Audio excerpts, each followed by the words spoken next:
M72, la web radio sartoise.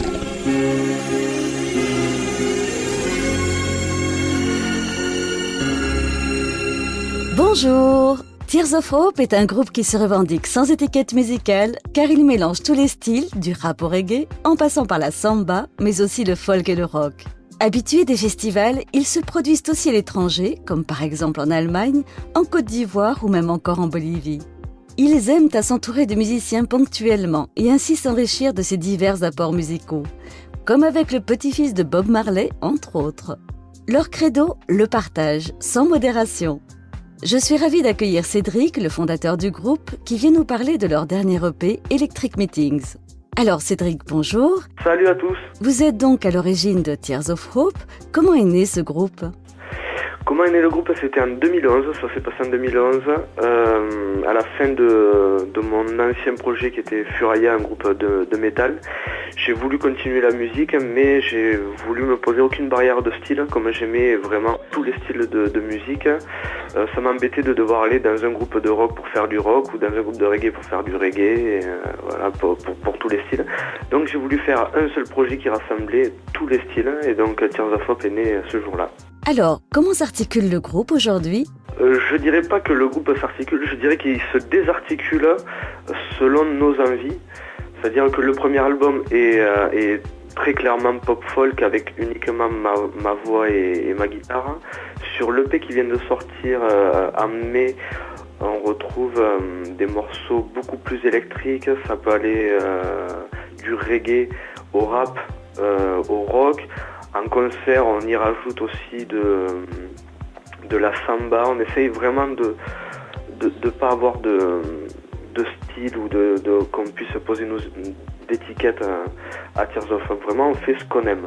Dans votre dernier groupe, Furaya, c'était plutôt une influence genre AC/DC ou Metallica, alors que là, dans Tears of Hope, c'est plutôt un côté pop-folk. C'est vraiment l'identité du groupe aujourd'hui ? Oui et non, c'est-à-dire que moi personnellement je m'inspire beaucoup de Manu Chao, de la Mano Negra, tout ça pour écrire les morceaux, mais après au niveau des influences, je sais pas, ça vient généralement ça vient sur le coup comme ça, je me dis pas il va falloir que je fasse un morceau rock ou il va falloir que je fasse un morceau reggae. En ce moment on n'a pas vraiment de couleur vers laquelle on veut aller, on prend chaque morceau comme ça vient, quoi. Donc, après le premier album en 2011, vous sortez un EP Electric Meetings, un EP qui annonce la sortie prochaine d'un album. De deux albums en fait, et il se trouve que là, on rentre en studio pour faire une suite du premier album de 2011, donc ça va être un album pop-folk, mais cette fois-ci, il y aura tous les musiciens, parce que le premier, j'avais été seul. Et puis j'espère pouvoir rentrer en studio vers janvier pour l'autre album qui sera une suite de l'EP qui vient de sortir là, qui sera très électrique et beaucoup plus festif. D'ailleurs on devrait normalement travailler avec Gambit, le bassiste de Manu Chao, qui devrait être le producteur de cet album-là. L'énergie débordante des Tears of Hope, on la retrouve bientôt sur scène ? On a pas mal de dates qui arrivent pour la fin de l'année. Vous pouvez retrouver les dates sur Facebook, sur le site qui sont mis à jour très très très souvent. Pour terminer, vous avez choisi If You Were a Smile, tiré de cette EP Electric Meetings. Ce titre, il a vraiment une histoire personnelle pour vous ? L'histoire d'If You Were a Smile est en fait assez triste, mais il y a toujours un message d'espoir. On joue toujours sur ce truc-là de Tears of Hope, l'arme de l'espoir. On joue sur ces deux sentiments-là. C'est-à-dire qu'au départ, l'idée c'était que j'ai écrit ce morceau quand ça s'est terminé avec la mère de ma fille.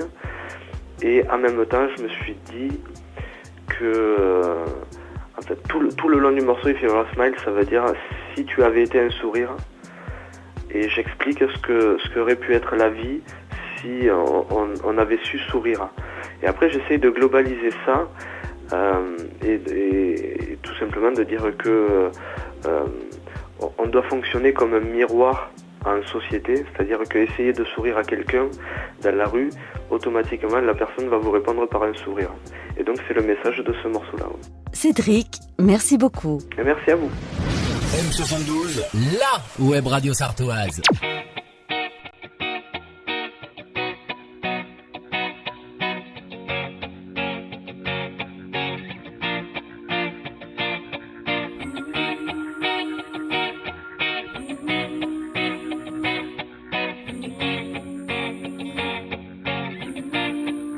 If you wear a smile right in the middle of that, I will be silence, a shadow in the black.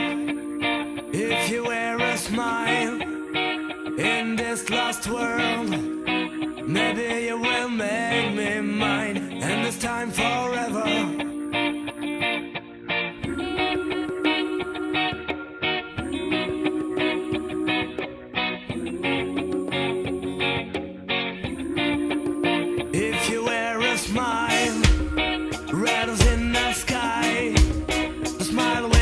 Tears, the one who last life. If you wear a smile, the one who advanced me. If you wear a smile, if you wear a smile.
Shadow